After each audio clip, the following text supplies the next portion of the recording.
Beloved, grace and peace be unto you from God who loves us as a mother and a father, and Jesus Christ who is alone, our resurrected, our risen, our reigning, and our returning Redeemer. I'm Pastor Wesley, and it's my joy to introduce you to something new that we're doing here at Alpha Street Baptist Church that I believe will be a blessing to you. A new segment and series called Meet the Street. You know why? The heartbeat and life of this church is so much greater than the leadership you're used to seeing. It's actually found in the membership. The members of Alpha Street who are taking their faith and their love of Jesus Christ and using it to live extraordinary lives and maybe even change the world. Today, I'm excited for this first segment of Meet the Street to introduce you to an exciting member of Alpha Street Baptist Church, the Reverend Adam Taylor. Adam is an author of a book called A More Perfect Union that we're going to talk about in just a moment. He's the president of Sojourners, but even more than that, he's Cherie's husband and the father of Joshua and Nathaniel. That's right. Welcome to Meet the Street, Adam. Thank you, Pastor. Glad to have you on board. How's the family doing? Family as well, doing great. You guys all right during COVID? We're making it. Yeah. What's it like parenting two little active boys in the middle of all this? Oh, it's stressful, as you know. Yeah. I mentioned to you earlier that sadly I found out just the day before Easter that I had COVID. Wow. And I've been able to dodge it for almost 2 years. Yeah. And I was so excited to come back and worship with everyone at Meriwether Pavilion. But I have to say that not even COVID could steal my Easter joy. That's right. That's right. I'm just grateful that we are blessed and my kids are healthy and they're doing great in school. So yeah, a lot to be thankful for. Listen, I'm grateful for this opportunity to be able to introduce you to some of the folk who may not know who Reverend Adam Taylor is. Adam, you don't seek the spotlight at all, man. You've been at Alpha Street a couple of years now. We've been friends for a while. You kind of still play the back, but you're doing great things in the world that I think people need to know about. Tell us about Sojourners and what you guys are up to now that you're president for almost 2 years, huh? Yes. Definitely honored to be president. Also, a lot of responsibility. Mm-hmm. Yeah. So Sojourners is an ecumenical Christian organization that's been around for 50 years. We're actually celebrating our 50th anniversary this year. Mm-hmm. And we have a mission to articulate the biblical call to justice and to inspire the church, to inspire Christians to put their faith into action for justice and peace. And throughout our whole history, we've been deeply committed to racial justice, we've been deeply committed to economic justice. In a lot of ways, we've been deeply committed to the unfinished business of the civil rights struggle. And we're a combination of evangelical Christians, mainline Christians, Black church, Latino church. And one of the reasons I'm so excited about our mission is that we both have a publication called Sojourners Magazine mm-hmm. that writes about the intersection of faith, politics, and culture.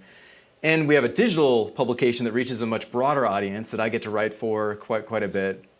And then we do a lot of mobilizing and advocacy with many different parts of the church. And so one of our campaigns I'm most excited about, particularly in light of the increasing assaults on our democracy right now, is a joint campaign with the Skinner Institute called Face United to Save Our Democracy, where we're working with the Black church primarily, but also with lots of other allies to try to defend the right to vote and try to save our democracy in this really perilous time we're in. And before we move on, for you and for me, it's almost easy to equate gospel and justice.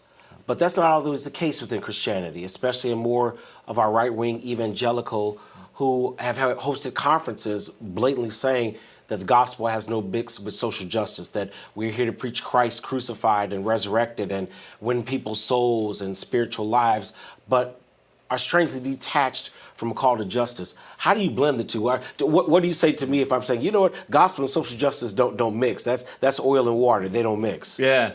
No, it is far too common within the church today, particularly within the white evangelical church. But let's be honest, it's in other parts of the church as well. Yeah. This kind of what I call a privatized understanding of the gospel. That it starts and ends with your personal redeeming relationship with Christ. Now, I believe it starts there. But it certainly doesn't end there. Right. That our faith enlists us in God's kingdom-building purposes in the world, which has to include a commitment to protect the most vulnerable, to fight for the marginalized, and to seek justice in our world. You certainly know this even better than I do, that there is a clear command from the biblical prophets all the way through Jesus, who literally starts his first sermon saying, "The Spirit of the Lord is upon me to preach the good news to the poor, to set the captives free, and proclaim the year of the Lord's favor." That is Jesus' mission statement, which is, about healing and about, redemption, but it is also about justice. And I think we have to be really clear that we cannot be on the sidelines when so many people are hurting and so many people are being harmed.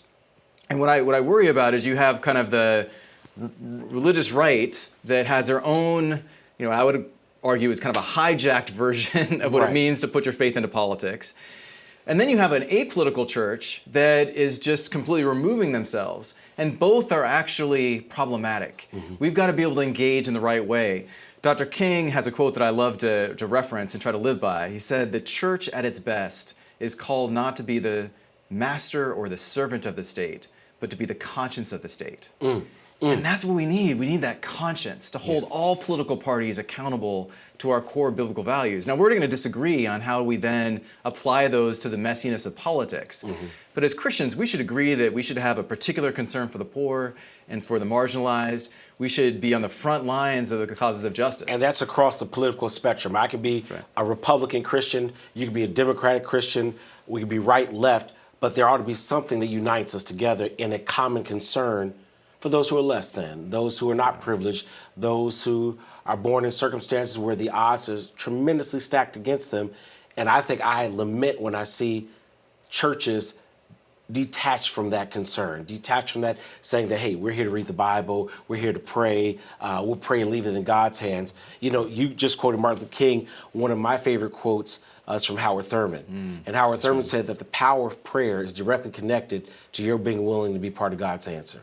Right? So if we're going to pray for it, we also have to avail ourselves for it. Yeah. And you're putting out a strategy, and this isn't just talk. You've written something that I believe is a blessing. It's been a blessing in my life. We use it as a book of the month here for Alfred Street, and I'm glad to be able to kind of segue into that about a more perfect union, where I think you kind of lay out a very cogent, intellectual, strategic plan of what we need to realize and where we need to begin this work. So it's not just theory. Here's some real practicality. So let me begin with this question. What motivates you to write a more perfect union? There's always something that made an author go, I have to put this pen to paper, for the labor that's involved, for the hours, for the trying to get it out there on the bookshelves. There's a lot of work involved. What made it worthwhile for you?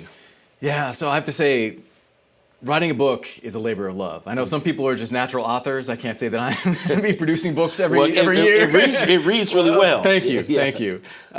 So I want to share a story that I share in the book, which really was at least part of the origin story for this book. So if you can kind of travel back in time in your mind, you may not want to in this case, but travel back to the morning after the 2016 election. And my older son, Joshua, who is then 5 years old, he's now 10, came into Sheree and I's room at like 3 a.m. and he was just distraught. And we had tried to shield him from the election. That's almost impossible in the town in which we live. And he was like, "Mommy and Daddy, I need to know who won the election." And we were like, "Well, we think Mr. Trump won." And Joshua then said, "Well, I don't understand how someone who has said and done such mean things could win." Wow. And Pastor... And he's 5 years old. He's 5 years old. And I literally was speechless. I mean, as preachers, we're rarely speechless. But in this moment, I didn't know how to respond to him. I didn't have the words. And it wasn't because someone who's more conservative than I am won. It's not because a Republican won.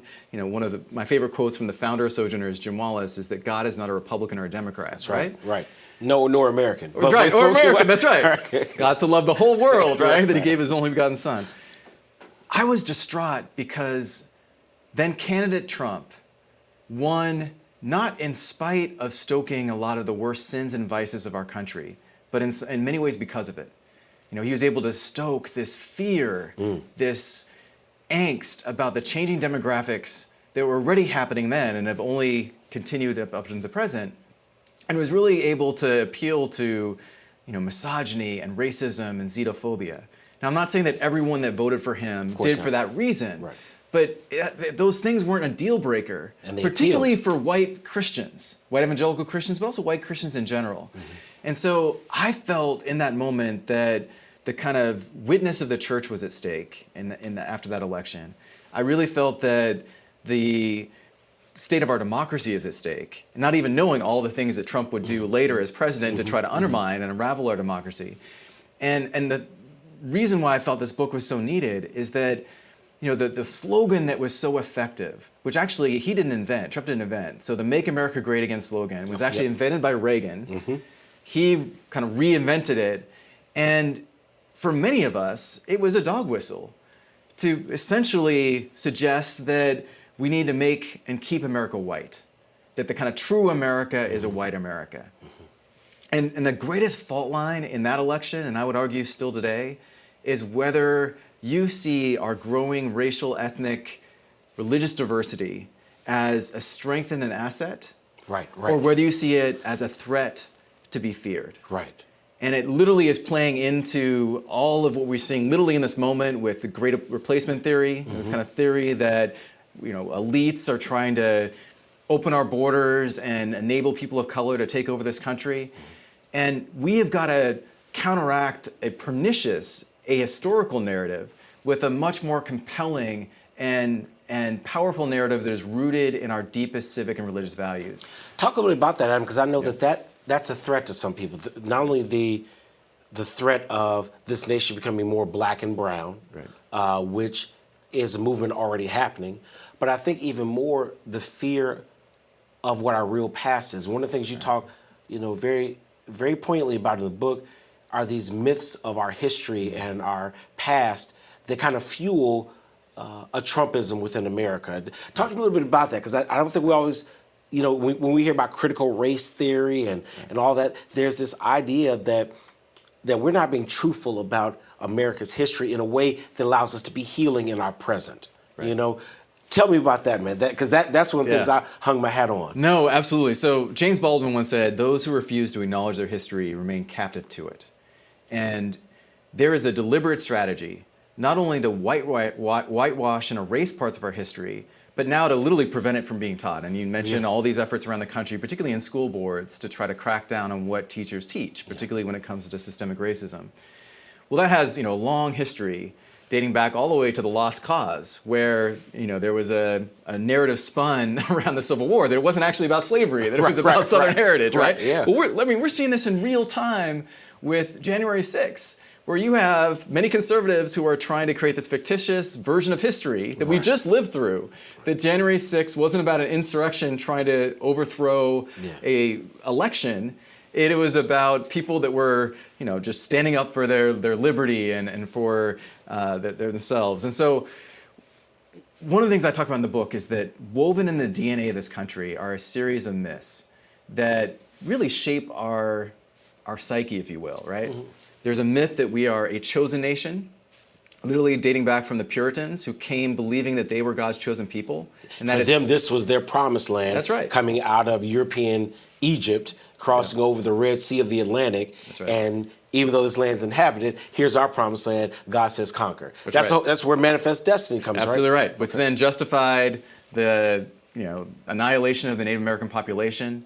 But then combined with that, there's this myth that we are an innocent nation, that we can do no wrong. And again, it's kind of tied together, which then fed into the manifest destiny doctrine. And then there's a myth that we are a Christian nation. And this may be a little hard for some of those out there that are Christian. We were founded as a nation intentionally on the separation of church and state. We were a fairly pluralistic nation even from the beginning, particularly within the diversity of Christians that were here, but then later, certainly Muslims, and then later Hindus and others.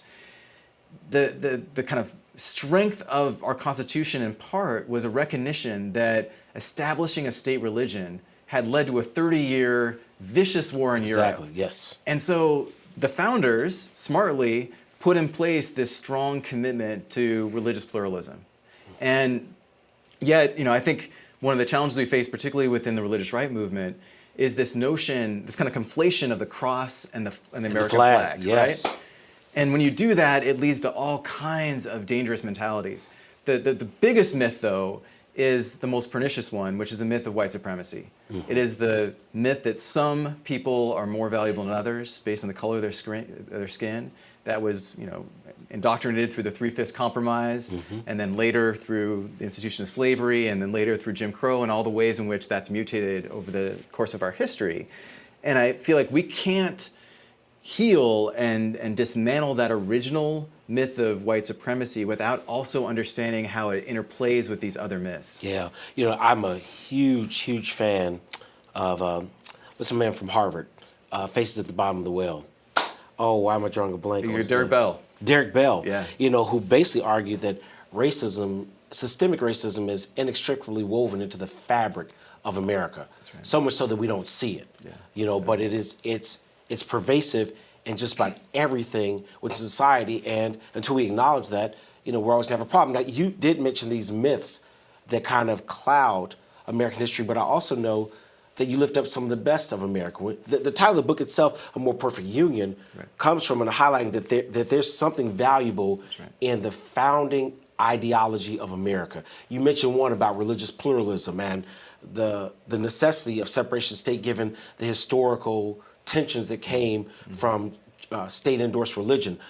What else do you see in America that's worthy to build on? Because we're not throwing out the whole baby with the bathwater, nor are you trying to further divide American society, but take us back to what some of the real founding roots of this nation are that make America potentially a great land. Absolutely. So one point to make is that particularly the Black community has been the strongest democratizing force in American history. Amen. That literally we've sacrificed our lives to try to ensure that our country actually lives up to its core ideals. And even when there was no return on that investment. That's right. That's right. And even then when there was backlash and retrenchment. But what we understood is that the ideals of America are worth holding on to. They're worth cherishing. The ideal of liberty and justice for all, of equal justice under the law. Now we know that those have never been fully applied and extended to us. Yeah, right. But by us fighting for them, they get extended to everyone. Right. And that, I think, is the beauty of this country. Yeah. And we should never surrender to that. I think sometimes those that are a little bit more on the progressive side are, very quick to criticize all the things wrong, and I think that's important. Prophetic truth-telling is a part of our tradition. But we also have to celebrate the things that are right and, really try to embrace those ideals that we actually think are important, right? I refuse to say great because of, some obvious reasons. But let me tell a quick story. I tried to do my homework of this book, and I really looked at some of the early history leading in to the founding of the country. And I was always kind of struck by the phrase "a more perfect union," and I want to understand where that came from. It's probably one of the most well-known and most cited parts of the preamble. And so it turns out that there was a kind of unsung hero, similar to how the musical Hamilton made Hamilton famous, right? I feel like we need a musical on this other brother, right? I watched Hamilton and did the research. I was like, wait a minute, these stories don't match. Exactly. Now there was a New Yorker named Gouverneur Morris, who was appointed to lead what was called the Committee of Style. He literally was like the first communications consultant for our country, right? So he led this committee that literally helped pen the preamble of the Constitution, because they recognized that they were trying to unite 13 very disparate colonies with very different priorities and agendas. And so they needed a kind of overarching vision that would bind them together. So they literally then created the words we know now, we the people, in order to create a more perfect union. And the emphasis has always, or should always be, on the more. We have to resist this kind of impulse of American perfectionism, which again is tied to the myth of a chosen nation, et cetera. And instead, understand that yes, we've had an ugly history, and we need to repair that history, and we need to account for it. But we are always striving for that more perfect union. And the reason why, the second part of the title is A New Vision for Building the Beloved Community, is I believe the alternative, the antidote to the kind of Make America Great Again vision is a beloved community. It is literally the vision that animated the civil rights movement. I was about to say, let's jump into that. There's some people for whom the phrase beloved community may be new to them. It's pervasive through the civil rights. You hear it in the writings and speeches of Dr. King and other civil rights leaders.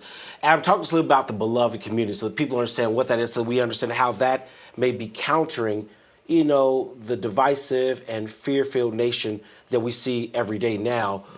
Talk to me a little bit about the history of the beloved community, and then you identified some characteristics of the beloved community that I think are really worthwhile to talk about. Yeah, so going back to even before King, kind of have to give credit where credit is due. There is an organization that King was a part of called the Fellowship of Reconciliation. And in 1915, Josiah Royce kind of coined the term the beloved community.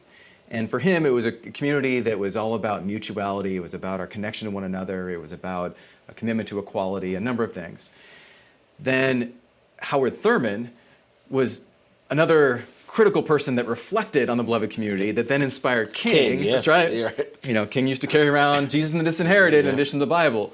So King was the one that popularized it. And his first major speech, where he really focuses on the beloved community, is after the Montgomery bus boycott. So there's major win, first kind of signature win for Dr. King, and early in the movement. And he gives a speech where he describes that, yes, this was an important finite victory, but the end goal of the civil rights movement is redemption. The end goal is reconciliation. The end goal is the creation of the beloved community. And so King knew that the North Star of the movement wasn't just this narrow commitment to civil rights. It was so much bigger than that. And it included a commitment to nonviolence. It included a commitment to equality, of course. It included a commitment to human dignity.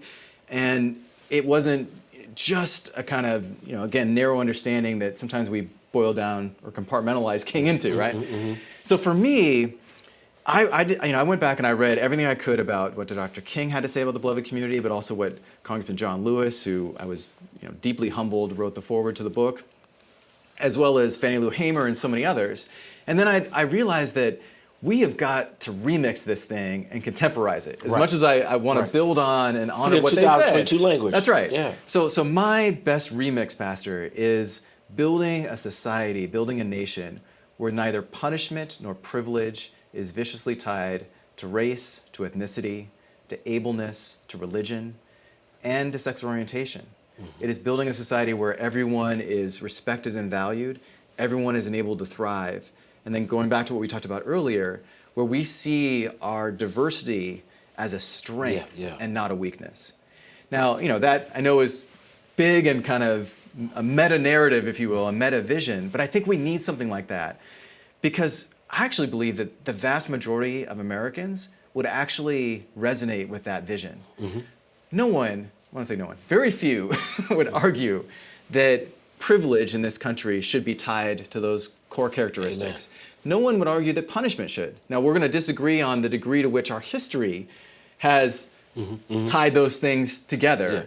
And if you look at the current state of our incarceration system and of racialized policing, we know that equal justice in the law does not exist for black people yet in this country. So punishment is still tied to race, right?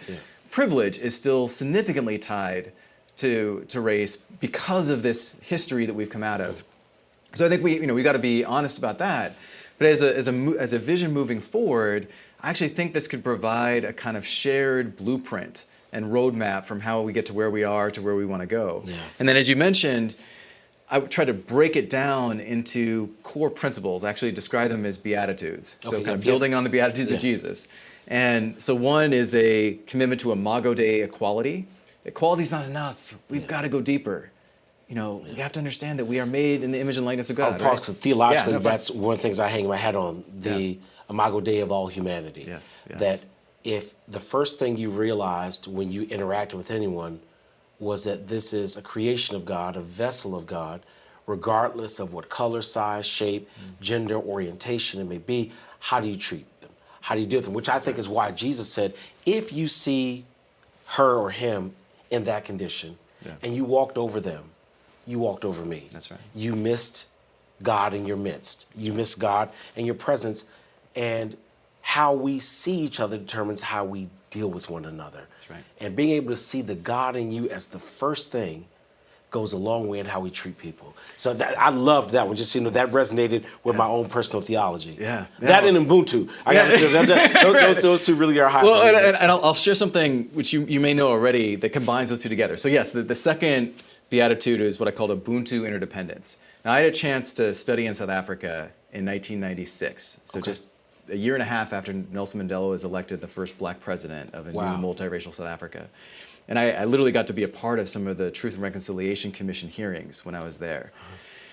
It blew me away to see a country that was willing to turn a page, to try to reconcile. Now, there were flaws with their model. It didn't get to the point of reparations that many believed it should. But the capacity to forgive was just so powerful, and the capacity to tell the truth about this brutal history of apartheid they came out of. Well, when I was there, I learned Zulu, and I've forgotten most of it, unfortunately.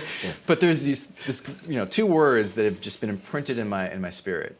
So the Zulu greeting is sawubona, and what it means is, I see you. I see your humanity, Yeah. and I would even argue, I see your divinity. Yeah. And then the response is siokona, which means I am seen. And it's built into this belief that I can't be fully seen, I can't be all that I'm meant to be unless you see my full potential, Yeah. that you honor the fullness of Wow. who I am. Wow. And to me, that is Ubuntu. It is, Archbishop Desmond Tutu described it this way, it's I am because we are. Yeah. It's this garment of mutuality that King described. And I believe that provides such a powerful antidote to this kind of hyper-selfishness and hyper-individualism that is also woven in the DNA of this country. Mm-hmm. Now, I recognize that there are aspects of that have helped to contribute to our free market system and have, had some benefits, but I think we have taken it way too far, where it has now become this situation where we've almost sanctified selfishness. Mm-hmm. And we saw that play out in the early days of the COVID pandemic, where we were arguing over whether people should have to wear masks, even though wearing a piece of cloth over your mouth was the best way we could protect ourselves and others from COVID. So anyway, that one I think is so powerful and it provides kind of a guide for our public policy decisions, because we should be trying to create an Ubuntu economy where we recognize when the most vulnerable and the most marginalized are uplifted and assisted, it uplifts all of us. That's right. Right? So the exact opposite of Reaganomic trickle down is built up from the bottom. That's right. One of the things that I think really dawned on me when the pandemic began was how much our society, with the lines that divide us, one was made clear to me that I really hadn't thought of, and that is how much am I responsible for communal welfare versus my own individual rights? And I think part of the distorted myth of America is that it's just a free-for-all. It's me, myself, and I, cogito ergo sum. I think, therefore I am, and I can do whatever I want, regardless of the impact, because I have no communal responsibility. I have no need to pay taxes for your well-being. You should take care of that yourself. And that's absolutely counter to this principle of Ubuntu, which is this collective consciousness of realizing, we are a brother's keeper. And I do have a responsibility for your well-being, and am I willing to sacrifice for it? Because that's what we see in Christ. Yeah. I'm going to sacrifice to myself for the better well-being of the world. That's right. Yeah. Adam, I love it. We've used it as a book of the month. I want to encourage people to continue to get it. We have a lot of work to do in America. There are a lot of different voices.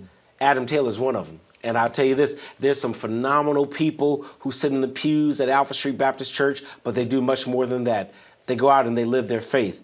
Adam's one of them, and I'm grateful to call you brother, to call you friend. I want to encourage everyone to pick up A More Perfect Union if you haven't. But this is our episode of Meet the Street with Reverend Adam Taylor. Adam, thank you, man. I appreciate you. Appreciate you. Thank you. We'll catch you all on our next episode where we'll bring to you another exciting member of Alpha Street Baptist Church.